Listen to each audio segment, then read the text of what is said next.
Each year, SERFA gives out an award to an organization and an individual who have made significant contributions to folk music in the Southeast.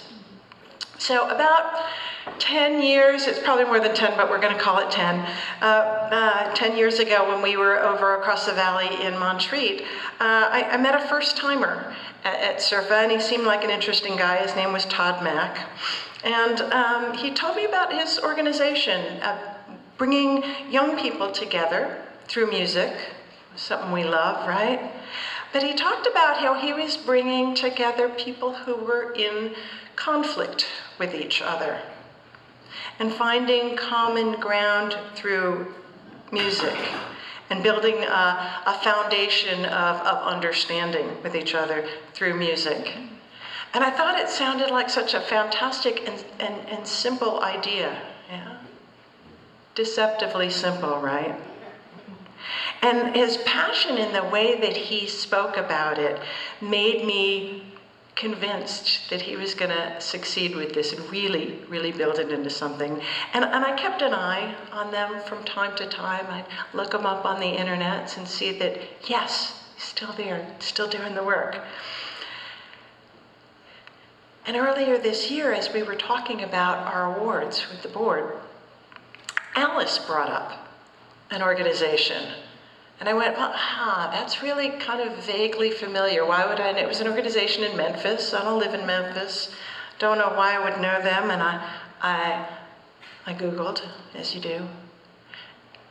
And this organization was part of Music in Common. How serendipitous that one of our newest board members should be bringing up something that one of the oldest board members was interested in. So come on up, Alice, and talk about. Just say a little bit about being a Memphis Music. Sure. I lived in Clarksdale, Mississippi for 4 years. Actually got down there through Teach for America. And so I became very intimately in love with the Mississippi Delta. And back in, I think, November or so, I got an email out of the blue saying, "This is Todd Mack with Music in Common and Black Legacy Project, and would you like to be a co-director in the Mississippi Delta launch of the Black Legacy Project?"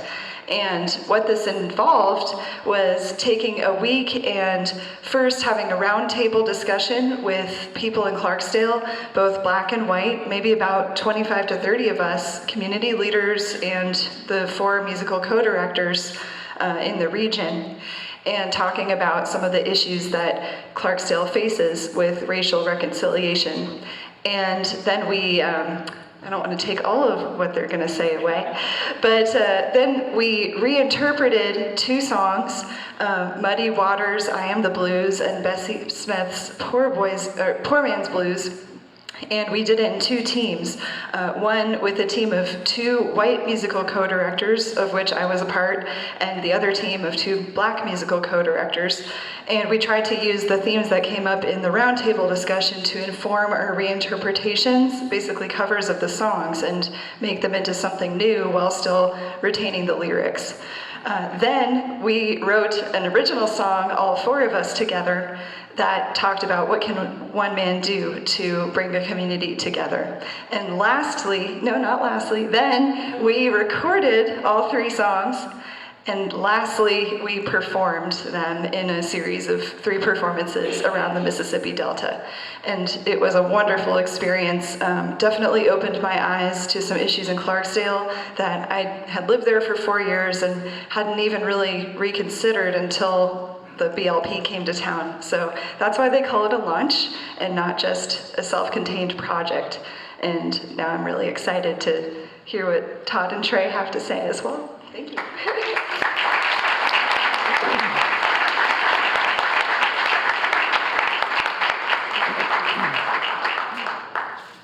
Is Trey not going to come up here? All right, well, all right. So Todd Mack is accepting this award from SERFA. Thank you so much for the work that you all do.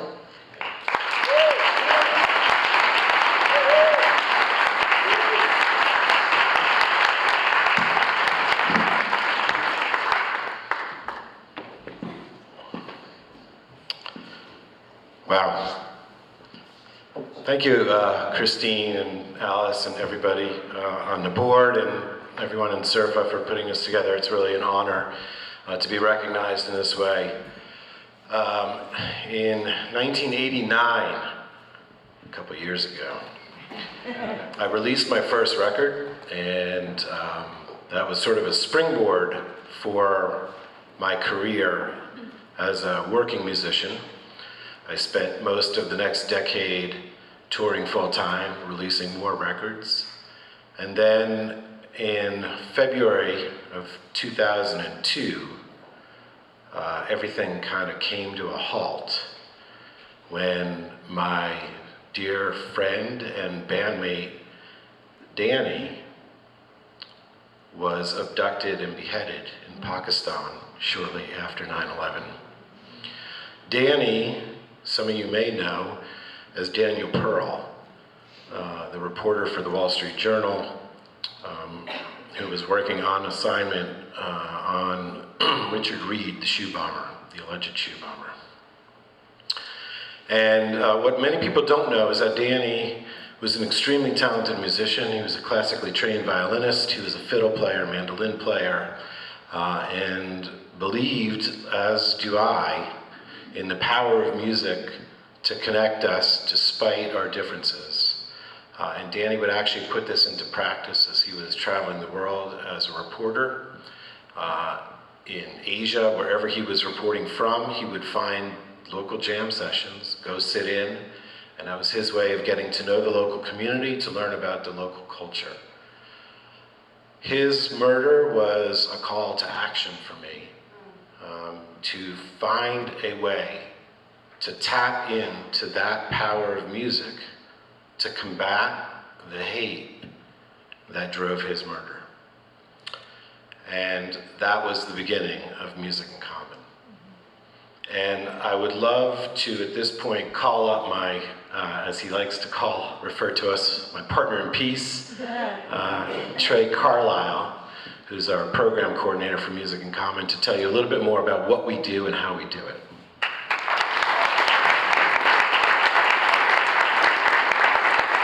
Hello everyone, so honored to be in community with y'all. I'm Trey Carlisle, the program coordinator for Music in Common, or known as the Bob Marley guy by some of y'all.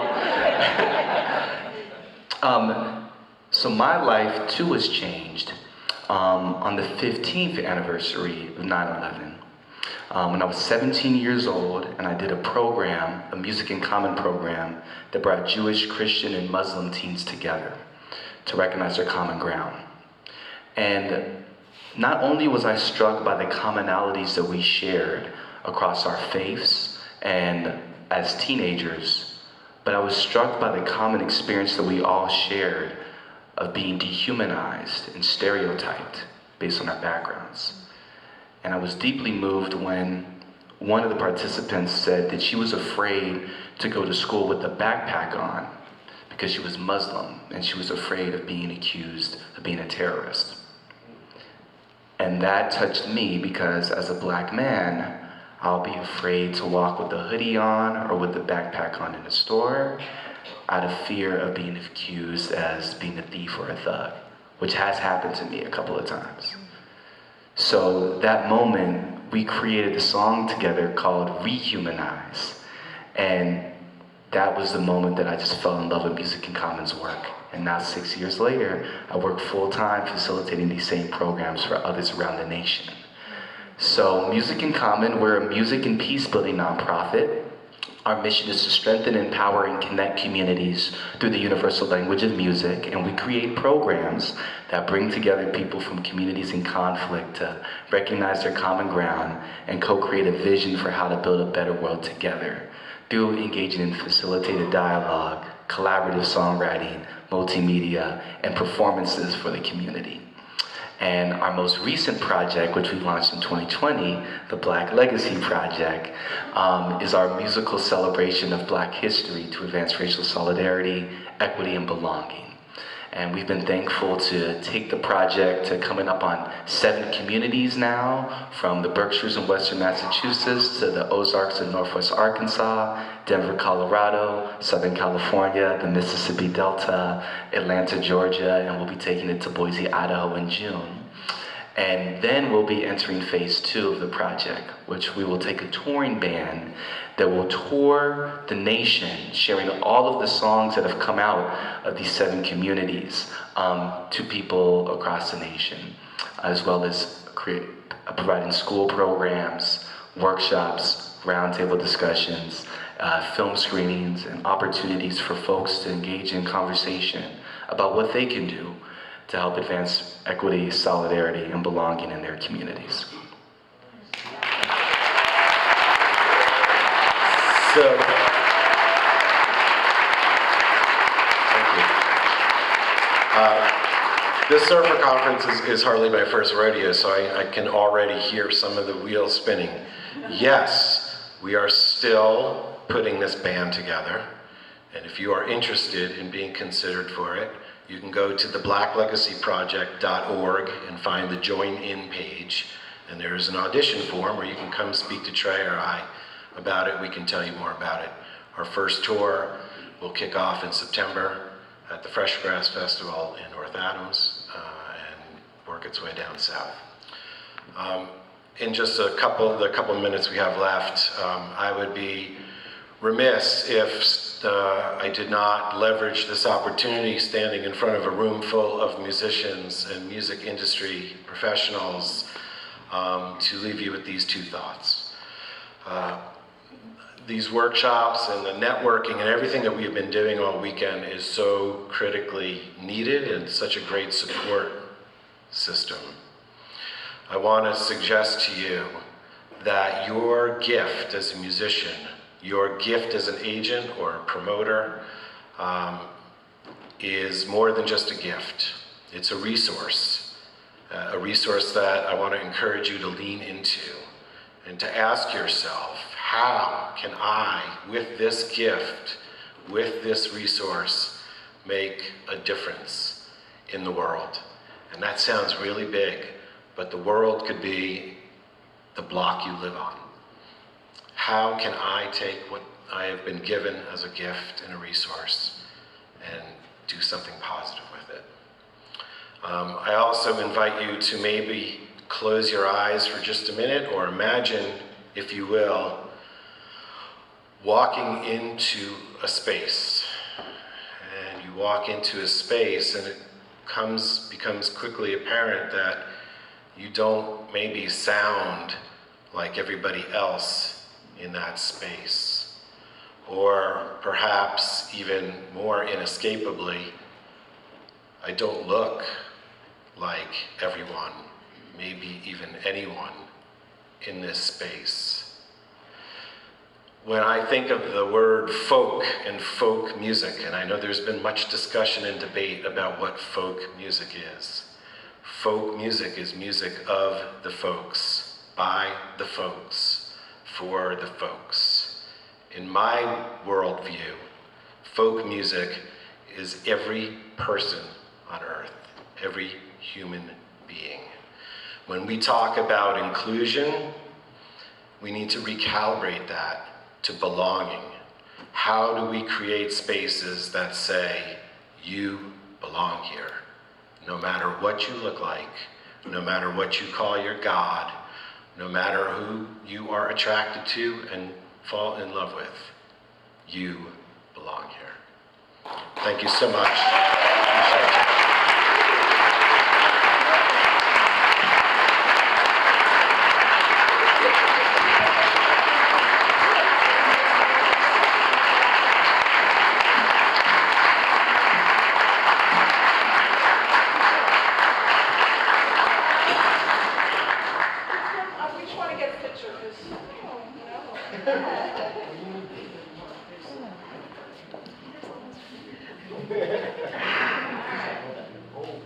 Sorry, wait. Okay, do it again. Sound really good at this. Thank you. Hi.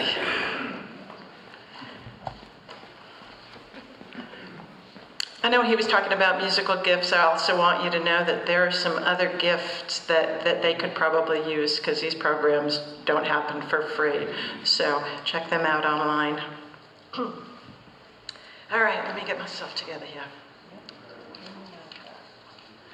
Our next award goes to someone you probably all know. You probably all know Kari Estrin from right here at SERFA. And maybe you know her because she's promoted 14 #1 CDs to folk radio in the last couple of years. 14, jeez. Kari's celebrating her 50th year in the business. Good Lord.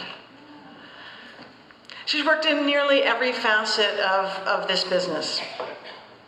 She published folk magazine, she's done tour management, co-chaired the first Americana conference, founded the Chris Austin songwriting contest, and of course, you know, this fantastic organization.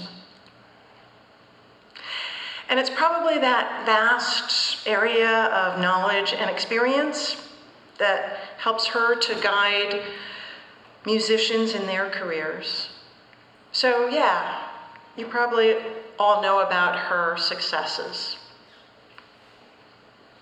But we don't give awards for successes, sorry. It's not our thing. In all of that work, in all of that career building, has also been folk music community building. And in all of her success has also been helping our community to succeed. And that is the spirit of this award. When I first met Kari 15 or 18 years ago, her vision of SERFA was something I thought sounded really great, but I did not feel that that was an idea that would ever really happen. Sorry. But in those years, I've had a mostly backstage view of creating all of this. And I gotta tell you, it wasn't always a pretty view. And it was certainly never easy. The first conference that we did, we had, I'm gonna go with $0. I mean, we really had no money at all. And then there was that year that we did a conference in October and then decided to move it to May and had to scramble to get something together in that short period of time. That was an insane year. And I feel like we've kind of progressed 3 steps forward and 1 step back, but always kind of walking towards that original vision. And look, here we are. And so I'm going to stop talking now and bring up Kari Estrin.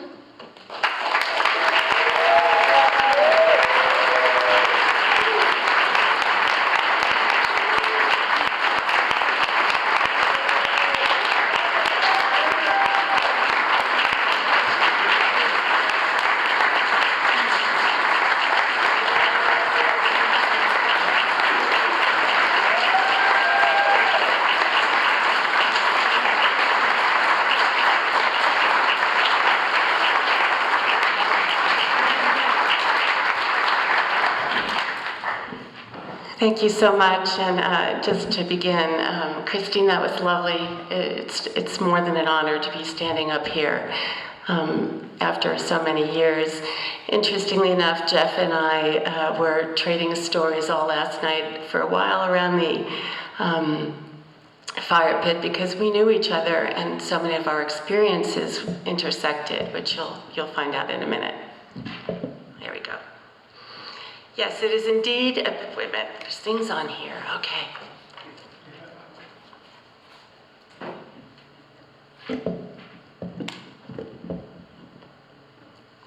It is indeed a privilege to be standing here today, and for those who have been here before, not someone as usually who is about to give an award, but instead as someone receiving one from the very organization that I've dedicated to myself for roughly 20 years.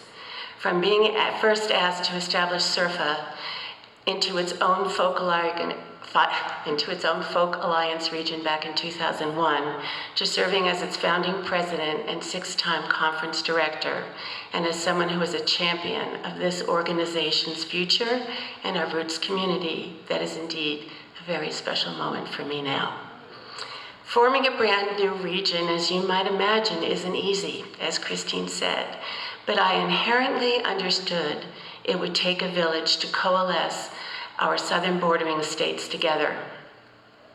I knew SERFA, the organization, would be born out of the diverse individuals contributing their own thoughts on what made us unique, while we discovered our common ground, sorry guys, I took that from you, by expressing our hopes and dreams for what our region would become. Looking back on it, my journey with SERFA was destined by my past, rich with Southeast musical influences laced throughout my earlier decades in music. I moved from New England to Nashville 35 years ago, where I still live. I was excited to now reside in the same region with the music that so captured me. And roughly 13 years later, when Folk Alliance asked me to chair our regional organizational meeting for the Southeast, I couldn't have anticipated how our joyful, welcoming, and talented community would also serve many of us throughout these years. Growing up in the Northeast, the only bluegrass I heard as a child was Flat and Scruggs playing the Beverly Hills Billies television theme. I hadn't yet heard old-time music or knew much about it until I bought my first Martin guitar in 1970 and tried to learn music from the folksy-looking Oak Publications instruction books, which I'm sure many of you have too. But when I bought my first issue of Sing Out magazine in 1972, I had no idea an article would change my musical future with a feature on the newly formed Rounder Record Collective. Founded on a new label model and on their commitment to rural music of the South, I excitedly wrote them a letter, and to my complete surprise, received one in return. They invited me to come up to visit their house on 186 Willow Avenue.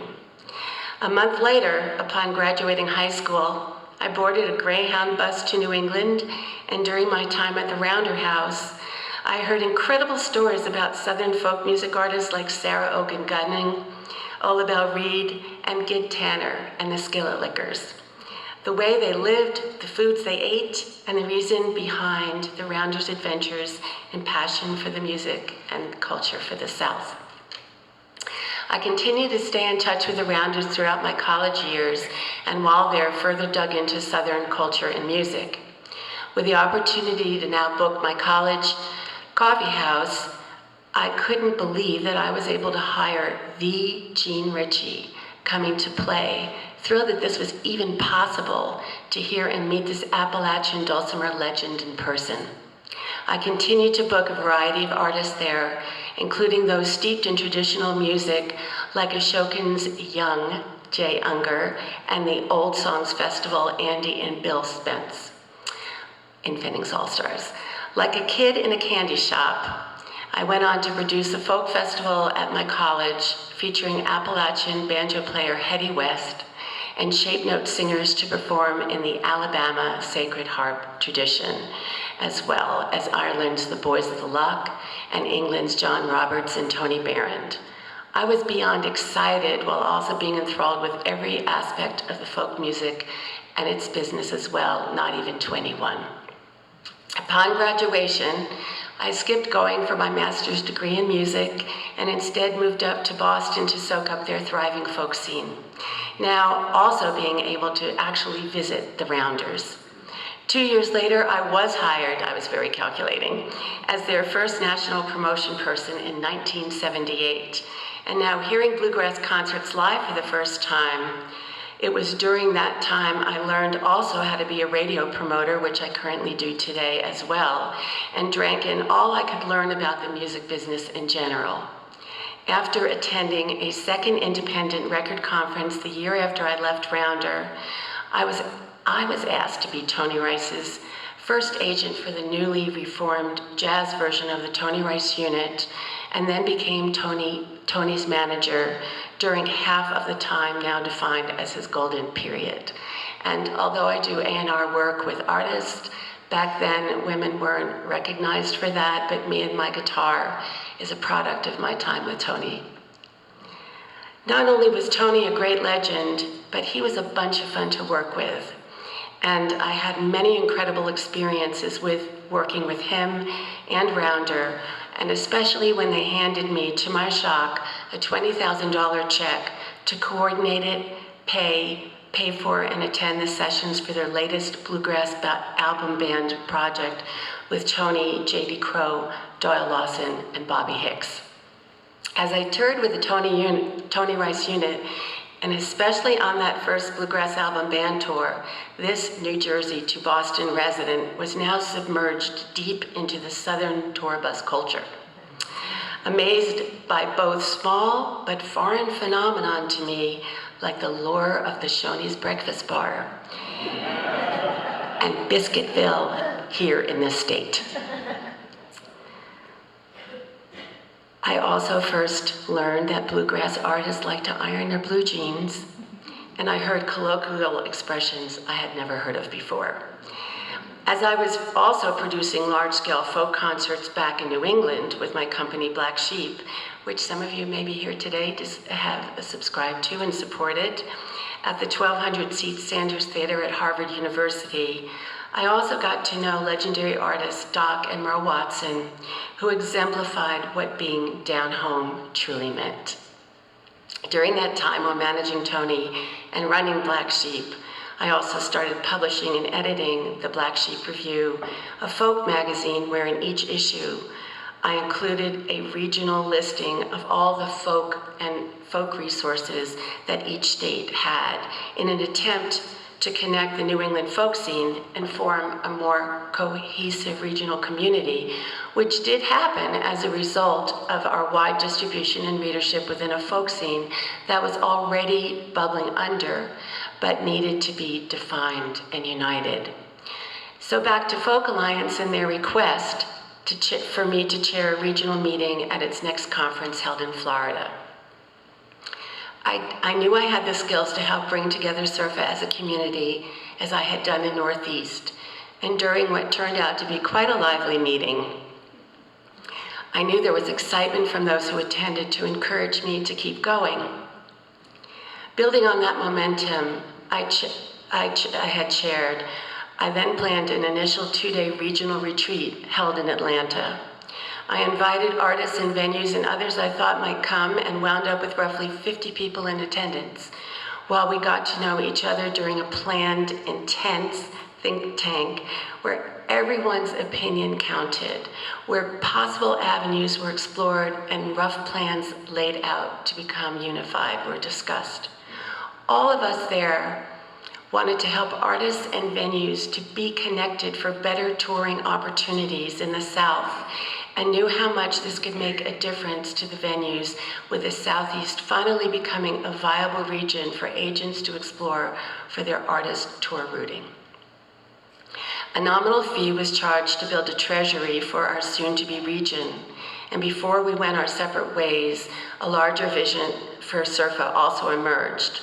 With the Southern state's rich musical traditions, history, and current wealth of artists within it, we were all in agreement that we wanted the traditional element to feature prominently in SERFA's identity, that the ideal conference environment would be at a retreat center, not a hotel, where instead we could enjoy the natural beauty of our region as we gathered together. Before we adjourned, one participant, who happened to be a lawyer from Asheville, Ben Scales, offered to help me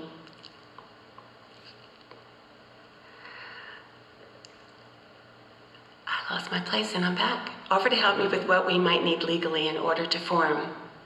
At the time, with no initial guidelines or financing from Folk Alliance, I now knew there was a larger momentum that I could continue to build on, and thanks to Ben, with some professional help, we could now go to the next stage. I planned a second SERFA organizing retreat to be held in Florida this time, tapping back into some of the people who attended that first SERFA organizing meeting at Folk Alliance and asking them to invite others who might be interested in attending. Florida had an impressive organized folk network already in place. Working again as a radio promoter and having managed a world music band that played a summer festival for WMNF in Tampa, I called to program director Randy Wynn to ask for his help in planning our Florida retreat.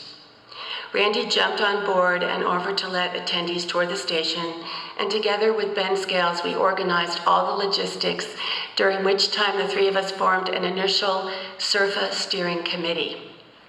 The Florida contingent was quite engaged and eager to move forward, and our time together was exciting and productive.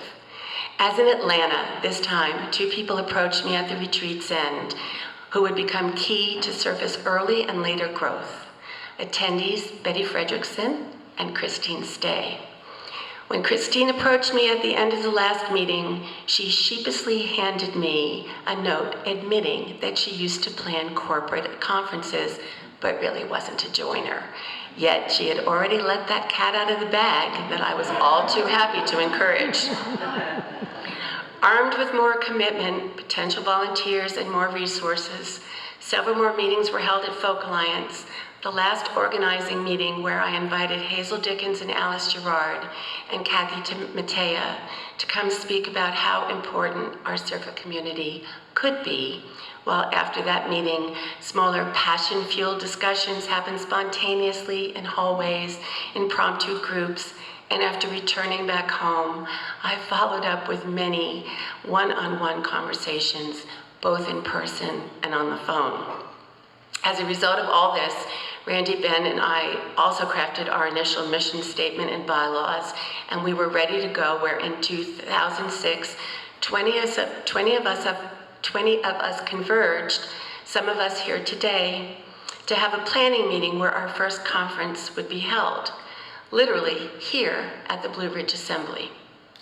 We were a group of people who committed to the ideals of what SERFA could be, sharing the mantra, do what serves the greater good, and subconsciously practiced selflessness over self-interest.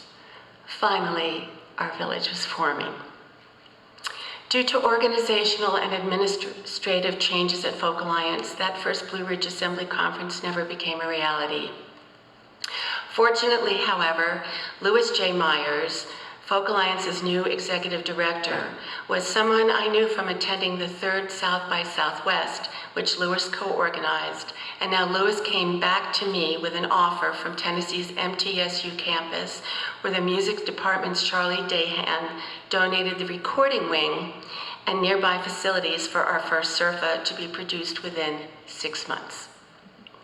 A new call went out for volunteers, this time in the Nashville area, to help me plan locally.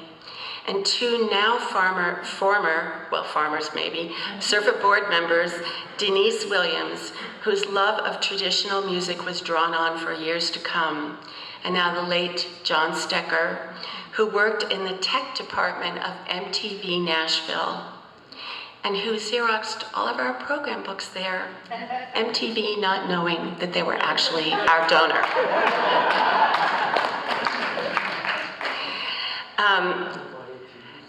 Denise and John truly helped SERFA become a reality. We were all volunteers.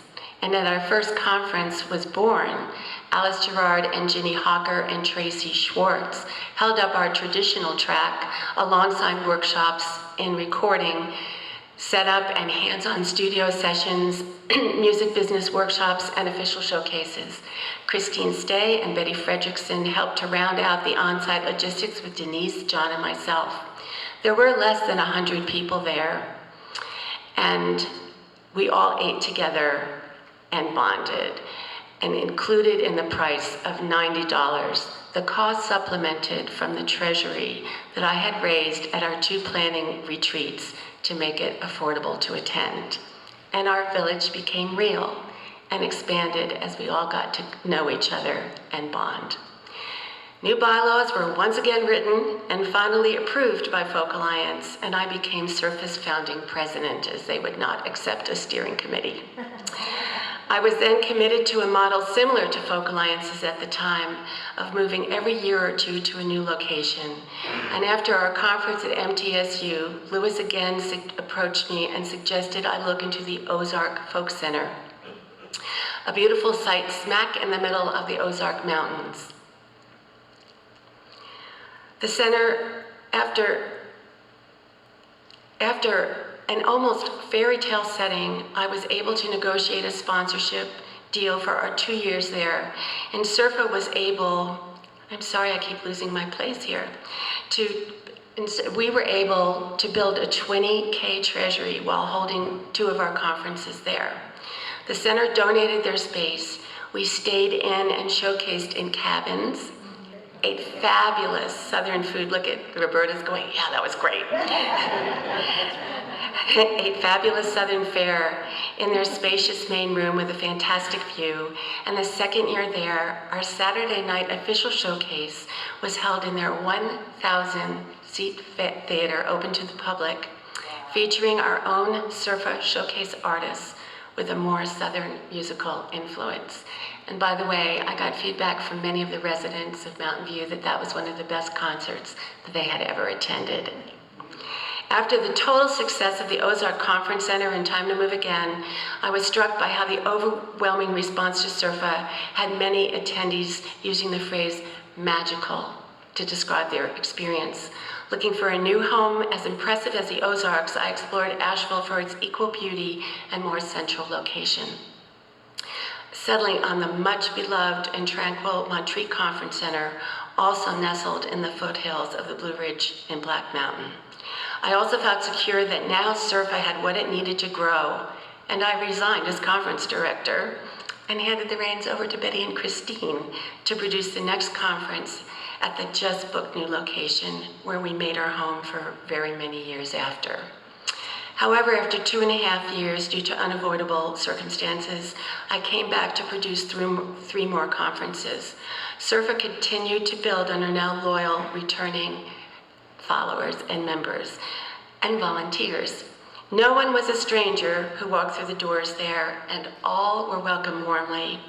I established my SERFA Founding President's Award to honor those who made significant contributions to foster Southeast music and culture and to nationally spread the word about SERFA to encourage more attendance. The first recipient of my inaugural award was the Highlander Center. Past recipients also included my big influences, the Rounder Record founders, Ken Irwin, Marion Layton, and Bill Nallen, who I'm still friends with today.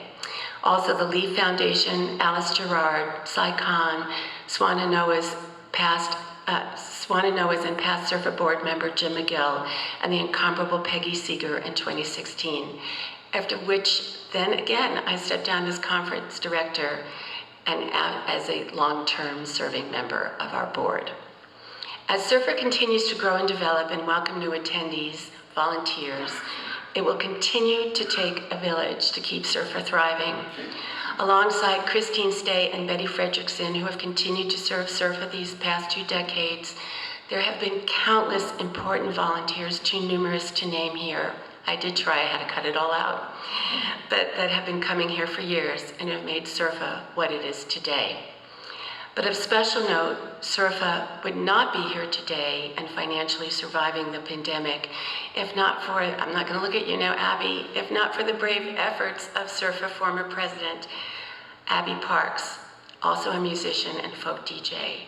Abby navigated SERFA through the particularly rocky period of the pandemic, eventually holding an online conference and several workshops online. Abby never held her office in person during an in-person conference, but her inspirational words during the annual general meetings and all of her efforts to keep us going held our region together with her kindness and dedication. We are strong because of both of all the above named individuals.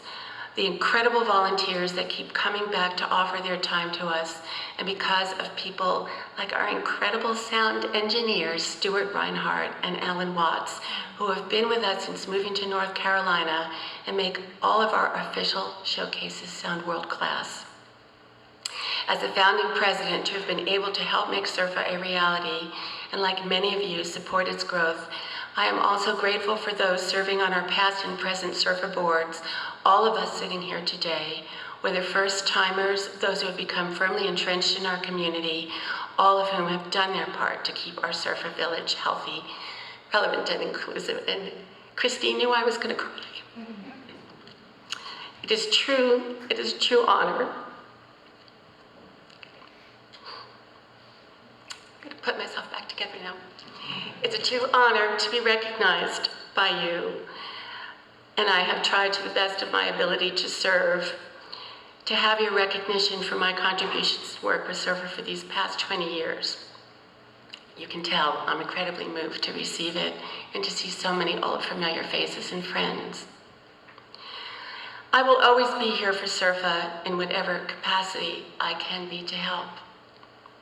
As I continue to go forward with all of my work, when I pause to reflect on my over 50 years in the roots music community, as a concert producer, magazine publisher, manager and tour manager, musician, holistic artist career consultant, and radio promoter, SERFA is one of the things I'm proudest of. I am forever enriched by all the friendships, music, and memories, and the future experiences we've all yet to have. Thank you.